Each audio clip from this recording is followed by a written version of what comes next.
오늘 우리에게 주신 하나님 말씀 로마서 12장 14절에서 21절 말씀까지 제가 봉독해 올리겠습니다. 너희를 박해하는 자를 축복하라. 축복하고 저주하지 말라. 즐거워하는 자들과 함께 즐거워하고 우는 자들과 함께 울라. 서로 마음을 같이하며 높은 데 마음을 두지 말고 도리어 낮은 데 처하며 스스로 지혜 있는 채 하지 말라. 아무에게도 악을 악으로 갚지 말고 모든 사람 앞에서 선한 일을 도모하라. 할 수 있거든 너희로서는 모든 사람과 더불어 화목하라. 내 사랑하는 자들아, 너희가 친히 원수를 갚지 말고 하나님의 진노하심에 맡기라. 기록되었으되 원수 갚는 것이 내게 있으니 내가 갚으리라고 주께서 말씀하시니라. 내 원수가 줄이거든 먹이고 목마르거든 마시게 하라. 그리함으로 내가 숯불을 그 머리에 쌓아 놓으리라. 악에게 지지 말고 선으로 악을 이기라. 아멘. 오늘 하나님 말씀에 아멘으로 화답하겠습니다. 아멘. 지난 주일에 에베소서 1장을 통해서 하나님께 영광과 찬송이 되라라는 제목의 말씀을 드리고 나서 아쉬움이 많이 남았습니다. 하나님께 영광이란 우리가 생각하는 무슨 북극의 오로라 같은 그런 멋진 것을 얘기하는 것은 아닙니다. 또 세상의 성공함을 통해서만 올려드릴 수 있는 것도 아닙니다. 그리고 무엇보다도 하나님의 영광이 부족해서 우리에게 영광을 구하는 것은 더더욱 아니라고 말씀을 드렸습니다. 이미 우주 만물이 하나님의 영광이요, 밖에 나가면 풀 한 포기도 꽃 한 송이도 하나님께 영광입니다. 왜냐하면 그 모든 우주 만물, 피조물 자체가 하나님께서 지으신 것이기에 하나님을 드러내고 있기 때문입니다. 그럼에도 우리에게 영광의 찬송이 되라 라고 하시면 내가 주인으로 살지 말라는 거예요. 나 하나님을 주인으로 인정하고 내가 지금 내 옆에 살아있음을 인정하라는 거예요. 여러분 옆에 하나님 살아계시면 하나님 눈치를 볼까요, 안 볼까요? 여러분 삶의 선택에서 하나님 의견을 물을까요, 안 물을까요? 그걸 얘기하는 거예요. 하나님 의견을 묻고 하나님 눈치도 보고 그분에게 예쁘게 보이고 싶고 그분에게 인정받고 싶고 하는 그것이 바로 하나님께 영광이라는 거예요. 그분의 말씀에 순종하고자 하는 마음, 그것이 하나님께 영광이라는 거예요. 그래서 우리가 하나님 때문에라도 분노하는 것도 참아내고 미움 대신에 사랑하고 하나님의 이름으로 자랑과 교만 대신에 우리가 겸손을 선택하고 욕 대신에 선한 말, 축복의 언어로 말할 때 그 순간순간마다 하나님께서 우리를 통해서 기뻐하시고 영광을 받으신다고 그렇게 말씀을 올려드렸습니다. 지금 내 인생에서 나의 주인이신 하나님을 인정해서 내 뜻 대신에 내 본능적인 뜻 대신에 하나님의 뜻에 순종하는 모든 순간이 하나님께 영광이기에 여러분들의 삶 속에서 하나님의 영광이 날마다 그렇게 나타나시기를 축복드립니다. 오늘은 이 주제를 좀 이어가는데 사실 오늘 설교를 하려고 이제 설교 목록을 이렇게 보다가 깜짝 놀랐습니다. 저는 그동안 오늘 본문을 정말 여러 번 여러분 앞에 언급을 했습니다. 그리고 제가 꼭 붙들어야 할 말씀으로 늘 묵상하는 말씀이기에 당연히 이 말씀을 제가 주일날 언제 설교했지? 하고 좀 찾아봤는데 주일 설교의 메인 본문으로는 한 번도 한 적이 없다는데 제가 놀랐어요. 주일 설교 메인 본문으로는 한 번도 이 본문을 잡아본 적이 없어요. 여러분, 이 말씀은 정말 우리가 꼭 붙들어야 하고 지켜내야 할 말씀인데, 이 본문이야말로 정말 하나님께 영광 돌리는 것이 어떤 삶인지를 구체적으로 나타내주는 말씀이기 때문에 그렇습니다. 자, 본문 14절 15절 우리 한 말씀 한 말씀씩 한번 같이 묵상해 보도록 하겠습니다. 함께 있습니다. 너희를 박해하는 자를 축복하라. 축복하고 저주하지 말라. 즐거워하는 자들과 함께 즐거워하고 우는 자들과 함께 울라. 아멘. 여러분을 박해하고 저주하는 자를 축복할 수 있습니까? 또 그들이 즐거워할 때에 옆에서 함께 즐거워해 주고 그들이 울 때에 옆에서 함께 울어줄 수 있으십니까? 아마 일반적으로는 절대로 그렇게 할 수 없습니다. 그런데 할 수 있는 방법이 하나 있어요. 거기에 확실한 동기가 부여되면 돼요. 확실한 동기, 그 감정을 뛰어넘을 만한, 그 의지를 뛰어넘을 만한 확실한 동기가 있으면 할 수 있습니다. 그 동기는 억울하고 분하고 원통한 마음을 뛰어넘을 만한 어떤 가치나 보상이 있을 때 가능합니다. 예를 들어서 이것을 물질로 표현하자면 1억, 1억이 적습니까? 그러면 10억, 10억 원을 줄 테니까 내 원수를 용서하고 진심으로 그를 위하여 기도하고 축복하라 라고 한다면 여러분 가능하겠습니까? 그래도 저는 불가능합니다. 뭐 이렇게 할 수도 있겠지만 어떤 분들은 그 불가능에서 가능 쪽으로 넘어올 수도 있을 것입니다. 근데 우리 그리스도인에게는 1억이 아니라 단돈 1원의 보상도 없이 하나님께서 우리에게 용서하라. 그리고 용서에서 멈추지 말고 나아가서 축복하라. 축복에서 멈추지 말고 그와 함께 즐거워하라. 함께 울라. 이렇게 말씀하시고 계신 거예요. 여기 여러분 이 말씀에 어떤 동기와 보상이 있습니까? 네, 뒤에 나옵니다마는 하나님 자신이 이 말씀에 이 삶의 동기와 보상이 되어 주시겠다고 약속하셨습니다. 정리하면 너희는 하나님이란 동기와 보상만으로도 누구라도 용서할 수 있고 축복할 수 있어야 한다라고 말씀하시고 계십니다. 아멘이십니까? 네, 어렵죠? 본문 16절을 한번 같이 보겠습니다. 우리 한번 같이 읽습니다. 서로 마음을 같이 하며 높은 데 마음을 두지 말고 도리어 낮은 데 처하며 스스로 지혜 있는 채 하지 말라. 아멘. 어떤 사람이 우리 교회에 오셔서 우리 교회를 둘러보시고는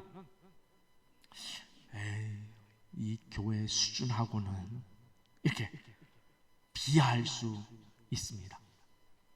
자신은 우리 교회 수준과는 맞지 않는다는 거예요. 또 어떤 사람을 보고 사람 수준하고는 이렇게 비하할 수 있어요. 저 사람은 내 수준과는 맞지 않는다. 뭐 그런 표현이죠. 근데 성경은 그렇게 살지 말라. 그렇게 살지 말라는 거예요. 높은 데 마음을 두지 말고 낮은 데 처하라 라고 하십니다. 그리고 자기 스스로 지혜 있는 채 하지도 말라. 왜 우리가 그렇게 살아야 합니까? 왜 우리가 다른 사람보다 잘난 척하지 말고 살아야 됩니까? 우리가 지금 가진 어떤 수준이라는 것, 내 수준이라는 것, 예를 들어서 사회적인 수준, 학력의 수준, 외모나 물질이나 기타 어떤 것의 수준이라고 생각하는 것이 사실은 본래 내 것이 아니라 하나님의 것이라는 거예요. 본래 여러분이 가지고 있는, 우리가 가지고 있는 모든 것이 본래 내 것이 아니라 하나님이 주신 것임을 인정하라는 깊은 고도의 믿음에서 출발한 말씀이라는 거예요. 지난주에 살짝 언급했습니다마는 아브라함이 100세의 나이대, 100세의 나이고 부인은 사라의 경수가 이미 끊어졌기 때문에 이 둘 사이에서는 생물학적으로 절대로 임신할 수 없는 그런 상태에서 이삭이 태어났습니다. 이삭을 낳았습니다. 그런데 하나님께서 그 이삭을 번제로 드리라고 하십니다. 여러분, 아브라함은 도대체 어떻게 해서 이삭을 번제로 드릴 수 있었던 것일까요? 우리는 아무리 상상해도 여러분 가능하십니까? 여러분에게 하나님께서 여러분의 자녀를 번제로 드리라, 이게 1%라도 가능한 이야기입니까? 불가능한 이야기예요. 그런데 아브라함은 이것을 어떻게 이해하고 할 수 있었을까요? 물론 히브리서 11장 19절에 보면은 하나님이 능히 이삭을 죽은 자 가운데서 다시 살리실 줄로 생각했다, 부활에 대한 말씀이 나옵니다만은 저는 좀 더 근본적인 동기를 생각해 보았습니다. 여러분, 이삭은 본래 아브라함이 낳을 수 있는 아이였습니까? 아니에요. 이미 자신은 늙었고 사라의 용수는 끊어졌기 때문에 절대로 낳을 수 없는 상황에서 낳았기에 아브라함은 이삭이 내 것이 아님을 알았어요. 아브라함은 정확히 알고 있었어요. 이삭은 하나님이 주신 아이구나. 그런데 하나님이 다시 달라고 하니 그 말씀에 순종할 수밖에 없지 않겠습니까? 물론 여기까지 가는 것도 사실 어렵습니다. 그러나 아브라함은 하나님의 것이오니 하나님이 달라 하시면 제가 드리겠나이다. 물론 여기에서 이삭을 통해서 하늘의 별과 같이 땅의 모래와 같이 많은 백성을 주신다고 하신 그 약속을 떠올려서 이삭이 죽어도 다시 살 것이라고 하는 믿음이 작동했어요. 그러나 근본적인 동기는 하나님의 것이라는 거예요. 이삭은 하나님의 것이에요. 여러분, 우리가 서로 마음을 같이 해야 한다고 했습니다. 높고 낮음을 따질 수가 없어요. 여러분, 옆 사람 보면서 높고 낮음을 따지지 마세요. 우리가 가진 모든 것이 우리의 실력으로 얻은 것 같지만은 사실은 하나님의 은혜 속에서 얻은 것인 줄 고백할 수 있기를 바랍니다. 하나님의 은혜로 내가 조금 더 갖기도 하고 덜 갖기도 한 것이고, 또 하나님께서 원하시면 얼마든지 더 주실 수도 있고 빼앗을 수도 있음을 우리가 믿기 때문에 그래요. 바로 하나님에 대한 절대 믿음이 있을 때에 우리는 교만 대신에 겸손의 자리에서 스스로 지혜 있는 체 하지 않을 수 있는 줄 믿습니다. 그 이어서 나오는 17절 18절 말씀을 보겠습니다. 함께 있습니다. 아무에게도 악을 악으로 갚지 말고 모든 사람 앞에서 선한 일을 도모하라. 할 수 있거든 너희로서는 모든 사람과 더불어 화목하라 그랬어요. 여러분, 모든 사람이라고 그랬어요. 예외 없어요. 내 인생에서 예외 없어요. 모든 사람, 우리를 억울하게 하는 핍박자들까지도 포함해서 그 모든 사람과 더불어 어떻게 하라? 화목하라 라고 말씀하셨어요. 여러분, 우리가 자기에게 잘하는 사람, 자기를 사랑하는 사람에게는 우리가 그들과 화목하는 것이 어렵지 않아요. 그들과 화목하는 문제에서는 하나님께 대한 믿음이 필요하지 않습니다. 내가 좋은 사람과의 화목은 굳이 하나님의 믿음이 필요하지 않아요. 그냥 좋으면 돼요. 화목할 수 있어요. 그러나 핍박자를 비롯해서 모든 사람과 화목해야 하는 일에는 우리에게 절대적인 동기가 있어야 돼요. 절대적인 동기가 작동해야 돼요. 억울하고 분한 마음을 눌러버릴 수 있는, 그것에 대한 보상이 있을 수 있는 그 절대적인 동기가 없으면 우리가 화목할 수가 없어요. 그렇다면은 그 절대적인 동기가 무엇이에요? 무엇이라고 그랬습니까? 절대적인 동기. 내가 누구와도 화목할 수 있는 동기. 그것은 바로 하나님이십니다. 하나님이 내 인생의 주인이심을 믿으면 이 말씀도 가능한 줄 믿습니다. 여러분, 우리는 이미 아무것도 아니에요. 우리는 이미 십자가에서 죽은 몸이에요. 우리는 하나님 것이에요. 그래서 성경에 예수님께서 예를 말씀 많이 들은 예 중에 하나가 주인과 종의 관계예요. 주인이 누구십니까? 하나님이셔요. 그리고 우리는 뭡니까? 종이라는 거예요. 종은 아무것도 아니에요. 주인에게 속해 있는 거예요. 주인의 소유물이에요. 그래서 주인이 시키면 시키는 대로 하는 존재가 바로 우리라는 거예요. 이 관계가 이해되어지고 고백되어질 때에 비로소 우리가 누구라도 화목할 수 있는 그런 단계까지 들어갈 수 있다는 말씀이에요. 자, 이 사실을 아주 극적으로 보여주는 말씀이 나오는데 제가 마음속에 늘 담고 있는 말씀이에요. 로마서 12장 19절에서 21절. 여러분도 오늘 이 말씀을 꼭 담고 가시기를 바랍니다. 함께 봉독하겠습니다. 내 사랑하는 자들아, 너희가 친히 원수를 갚지 말고 하나님의 진노하심에 맡기라. 기록되었으되 원수 갚는 것이 내게 있으니 내가 갚으리라고 주께서 말씀하시니라. 내 원수가 줄이거든 먹이고 목마르거든 마시게 하라. 그리함으로 네가 숯불을 그 머리에 쌓아 놓으리라. 악에게 지지 말고 선으로 악을 이기라. 아멘. 여러분, 원수를 대할 때 어떠십니까? 여러분 손으로 원수를 직접 갚고 싶으십니까? 아니면 하나님께 맡기고 싶으십니까? 여러분 한번 솔직하게 자신의 마음을 들여다보세요. 나는 내 원수를 내 손으로 갚고 싶다. 아니면 하나님께 맡기고 싶다. 아직 오늘 이 말씀의 비밀을 체험하지 못하신 분들은 아마도 내 손으로 직접 갚으시고 싶으실 거예요. 왜 사람들은 자기 손으로 갚고 싶을까요?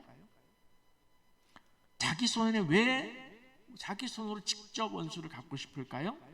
하나님께 맡겨서는 자기 마음에 차도록 갚아줄 것을 믿지 못하기 때문에 그래요. 자기는 이만큼 갚고 싶은데 하나님이 이만큼 갚아줄 것 같지 않으니까 내 손으로 이만큼 직접 갚아주고야 말리라. 그런 마음이 있을 때 내 손으로 갚고 싶은 거예요. 그런데 여러분, 여기서 문제가 되는 것이 여러분 인생을 살면서 공의와 정의에 대해서 여러분 정확하게 내가 알고 있습니까? 나는 공의와 정의에 대해서 객관적이고 정확하다라고 하시는 분이 계십니까? 없습니다. 우리는 몰라요. 얼마만큼 원수를 갚아야 이 문제에 정당한지 우리는 요 갚는 것에 대해서 잘 몰라요. 그래서 대부분의 사람이 뺨을 한 대 맞으면 어떻게 해요? 몇 대 때려야 직성이 풀려요? 2대를 때려야? 저만 그런가요? 한 대 맞으면 2대 때려야 직성이 풀려요. 지고는 못 삽니다. 여러분, 사람들이 싸우는 과정을 보면 우리가 잘 알 수 있지 않습니까? 이 시장에 가면은 가끔씩 이렇게 싸우는 사람들 보면은 처음에는 별일 아닌 것 가지고 싸워요. 뭐 툭 부딪혔다든지 뭐 별일 아닌 것 가지고 싸움이 시작되는 걸 봅니다. 그러다가 당신 반말했어? 이렇게 따집니다. 그러면서 상대방이 뭐? 당신? 너 나이가 지금 몇인데 나한테 당신이야 그래? 좀 나이가 좀 들었다 이거죠. 그러면서 밀쳤어? 그러면 네가 먼저 때렸잖아.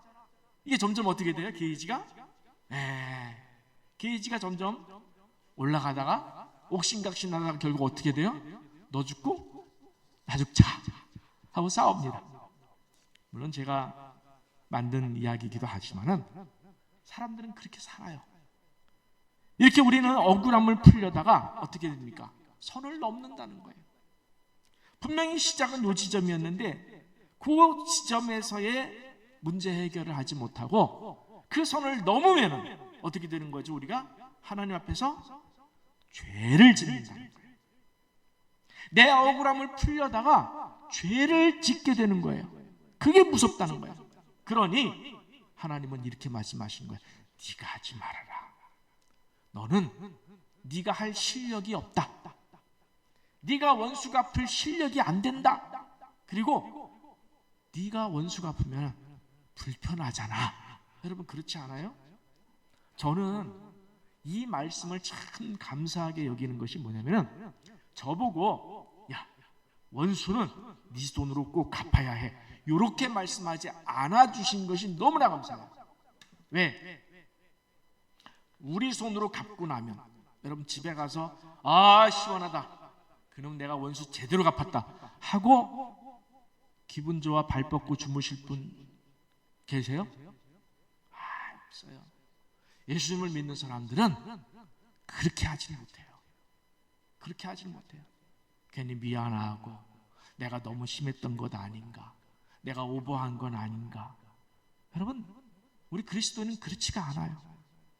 그래서 저는 하나님께서 내 원수는 네 손으로 갚아라 라고 말씀하지 않으시고 나를 믿고 내게 맡겨라 하신 이 말씀이 너무 감사해요. 내 손으로 원수 갚는 것보다는 하나님께서 갚아주심을 믿고 기다리는 편이 훨씬 더 좋아요. 하나님께서 지금도 말씀하십니다. 나를 믿고 내게 맡기면 안 되겠니? 그리고 너는 화목하려고만 노력하면 안 되겠니? 하나님께서 그러시는 거예요. 갚는 건 내가 할 테니 너는 화목한 것을 택하라. 우리가 이렇게 내가 원수를 갚는 대신에 하나님께 맡겨야 할 확실한 동기가 하나 있어요. 확실한 동기. 예수님도 그렇게 사셨기 때문에 그래요. 자, 베드로전서 2장 23절 같이 읽습니다. 욕을 당하시되 맞대어 욕하지 아니하시고 고난을 당하시되 위협하지 아니하시고 오직 공의로 심판하시는 이에게 부탁하시며. 누구 이야기죠? 예수님 십자가 이야기예요. 예수님은 십자가에서 욕하고 침뱉는 자들에게 욕으로 갚지 않았어요. 때리고 찌르고 채찍질하는 자들에게 폭력으로 갚지 않으셨어요. 오직 공의로 심판하시는 하나님께 부탁하셨다고 그랬어요. 아버지, 저들을 용서하여 주옵소서. 갚으실 것이 있으면 하나님께서 갚으실 줄 믿으신 거예요. 조심스럽지만은 어쩌면 이스라엘이 AD 70년 로마에 의해서 이스라엘 백성들이 멸망을 해요. 그리고 무려 1900여 년 동안 나라 없이 온 세계에 흩어져서 살게 하신 것이 하나님께서 예수 십자가의 죄에 대한 갚으심이었는지도 모르겠습니다. 한번 생각해 보세요. 자신들의 잘못된 선택으로 자신들이 예수를 죽였기 때문에 2000년 동안 우리의 후손들이, 자기들의 후손들이 그 괴롭힘을 당하며 살게 됐다. 그리고 지금도 이란과의 전쟁 속에서 얼마나, 팔레스타인과의 문제 속에서 얼마나 괴롭습니까? 여러분, 얼마나 무서운 이야기입니까? 얼마나 무서운 이야기예요. 사울은 다윗이 블레셋의 골리앗으로부터 나라를 구해줬음에도 불구하고 사울은 왕의 자리를 위협한다는 불안감에 다윗을 죽이려고 혈안이 되어 있었습니다. 어느 날 다윗이 엔게디 광야에 있다는 소식을 듣고 사울은 다윗을 죽이려고 3,000명이나 되는 군사들을 데리고 다윗을 죽이러 갔어요. 다윗 일행은 굴 깊고 어두운 곳에 숨었는데 사울은 그것도 모르고 용변을 보고 싶어서 그 굴에 들어갔습니다. 아마 용변을 보려고 하니까 그 굴 입구 쪽에 이렇게 있었겠죠. 굴 깊은 곳에 있는 다윗의 측근들과 다윗이 다 보고 있었습니다. 다윗의 측근이 다윗에게 말합니다. 보소서, 하나님이 원수를 당신 손에 넘겼으니 행하소서. 이렇게 말해요. 이 말이 무슨 말이에요? 하나님이 주신 기회이니 저 사울을 죽이소서. 그때 다윗은 사울을 죽일 수도 있었습니다. 그러나 다윗은 사울의 옷자락만 몰래 배웠고 사울은 그것도 모르고 용변을 보고 나갔습니다. 다윗은 하나님께서 기름 부어 세우신 왕의 옷자락을 베는 일조차 마음에 찔렸다고 했습니다. 저는 이 본문이, 이 말씀이 참 마음에 와닿아요. 사울이 달래 다윗에게 존중받은 것이 아니에요. 딱 하나, 하나님이 기름 부어 세우신 종이라는 이유만으로도 다윗은 사울에게 대한 예의와 또 존중과 이것을 포기할 수가 없었어요. 여러분, 다윗이 왜 사울을 살려뒀습니까? 하나님 때문에. 하나님에 대한 존중과 경외 때문에 살려둔 거예요. 그리고 사울이 멀어졌을 때 뒤에서 다윗이 사울을 부르면서 이렇게 말을 합니다. 사무엘상 24장 12절에 보니까, 여러분 잘 보세요. 함께 있습니다. 여호와께서는 나와 왕 사이를 판단하사 여호와께서 나를 위하여 왕에게 보복하시려니와 내 손으로는 왕을 해하지 않겠나이다. 아멘. 다윗은 그 다음에도 사울을 죽일 기회가 또 있었어요. 그러나 끝까지 자기 손으로 갚지 않았습니다. 자기 손으로 이 문제를 해결하지 않았어요. 끝까지 하나님께 맡겼습니다.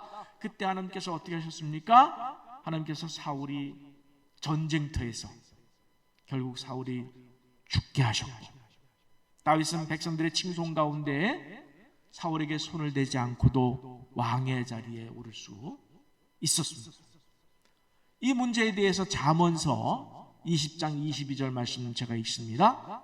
너는 악을 갚겠다 말하지 말고 여호와를 기다리라. 자, 여러분 마음속에 한번 새겨보겠습니다. 따라합시다. 여호와를 기다리라. 그가 너를 구원하시리라. 여러분 조급하지 마십시오. 여러분 조급해서 여러분이 해결하려고 하지 마십시오. 여호와를 기다리라. 하나님은 살아계신 줄 믿습니다. 그분이 내 인생 문제를 해결해 주실 줄 믿습니다. 여호와를 기다리라. 그가 너를 구원하시리라. 얼마나 감사합니까? 얼마나 감사합니까? 다윗의 하나님에 대한 믿음, 그리고 그에 대한 하나님의 갚아주심에 대한 이야기는 그 다음 사무엘상 25장에 가면은 드라마틱하게 나타납니다. 다윗이 광야에서 자기 사람들과 함께 숨어 살 때에 근처에 나발이라고 하는 부자가 있었습니다. 부자라고 하면은 양도 많고 소도 많고 하는 그런 부자였습니다. 나발이 양털을 깎을 때였습니다. 우리식으로 말하자면 추수하는 날이에요. 저도 사실은 그 농경사회를 모르지만 여러분 추수하는 날에는 추수만 합니까? 한쪽에서는 무엇하죠? 그 추수하는 사람들이 먹을 음식을 많이 해요. 적게 하지 않아요. 많이 장만해서 음식을 인심 좋게 이웃과 많이 나눠 먹습니다. 다윗이 이 소식을 듣고 평상시에 나발의 재산을 보호해 줬다고 그랬어요. 나발의 양떼를 다른 강도나 또는 짐승으로부터 보호해 주는 그런 역할을 좀 해줬다고 그래요. 그러니까 우리가 평상시에 나발에게 은혜를 줬으니 이번에 가서 양식을 좀 달라고 하면 주겠다 하고 사람을 보냅니다. 그때 나발은 전혀 의외의 반응을 보입니다. 다윗이 누군데? 다윗이 보냈습니다. 그러니까 다윗이 누군데? 하고 거절했어요. 다윗이 화가 나서 칼을 차고서 사람들과 함께 나발에게 쳐들어갔습니다. 다윗이 쳐들어온다는 소식을 들은 나발의 부인인 아비가일이 급하게 음식을 잔뜩 준비해서 다윗을 맞으러 갑니다. 그리고 다윗 앞에 엎드려서 나발의 어리석음을 용서해 달라고 빕니다. 그때 다윗은 하나님께서 아비가일을 보내서 내가 나발에게 복수하지 않게 하심을 깨닫습니다. 그리고 그 길로 회군하여 돌아갔습니다. 그거로 사건이 끝났을까요? 아니에요. 그 뒤에 말씀이 정말 놀랍고 전율이 흐릅니다. 사무엘상 25장 38절부터 39절 상반절 우리 한번 같이 읽어보겠습니다. 한 열흘 후에 여호와께서 나발을 치심에 그가 죽으니라. 나발이 죽었다 함을 다윗이 듣고 이르되 나발에게 당한 나의 모욕을 갚아주사 종으로 악한 일을 하지 않게 하신 여호와를 찬송할지로다. 여호와께서 나발의 악행을 그의 머리에 돌리셨도다. 아멘. 여러분 소름 돋지 않습니까? 저는 전율이 흘렀어요. 다윗이 하나님께 맡겼더니 하나님께서 나발에게 갚으신 것입니다. 여러분 하나님은 과거에도 살아계셨고 다윗에게도 살아계셨고 지금도 살아계시고 내일도 살아계셔서 우리를 가장 지혜로운 길과 방법으로 돌보실 줄 믿으시고 여러분의 남은 생애를 주님께 온전히 맡기시기를 축원합니다. 여러분 손으로 원수 갚지 말고 여러분 손으로 문제 해결하려고 하지 마시고 주님께 지혜를 구하고 주님의 능력을 구하고 주님의 권능의 손길에 여러분의 남은 인생을 온전히 맡겨 올려드릴 때에 하나님이 가장 좋은 때에 갚아주실 것은 갚아주실 것이고 가장 좋은 때에 하나님께서 문제를 해결해 주실 줄 믿으시기 바랍니다. 진정으로 하나님께서 지금도 여러분 곁에서 살아계심을 믿고 여러분 그것이 바로 하나님의 영광이에요. 내가 하나님의 살아계심을 믿고 그분께 맡기는 것이 하나님께 영광이에요. 하나님의 공의와 정의와 지혜를 믿고 그분의 말씀대로 원수 갚는 일인 내게 있으니 원수 갚을 일이 내게 있으니 여러분 하나님께 맡기세요. 우리에게 하지 말라고 그랬으니 하지 마세요. 누군가 미워하지 마시고 분내지 마시고 기도하세요. 축복하세요. 그가 울 때 같이 울고 그가 기뻐할 때 같이 기뻐해주고 그 다음은 하나님이 하실 거예요. 그 다음은 하나님이 하실 줄 믿으시고 오직 우리는 할 수 있거든 너희로서는 모든 사람과 더불어 어떻게 하라고 그랬어요? 화목하라 하신 말씀에 온전히 순종하심을 통해서 하나님의 일하심을 날마다 보실 수 있는 모든 여러분의 삶을 맡기고 하나님의 일하심을 보실 수 있는 그런 여러분 되시기를 간절히 축원합니다.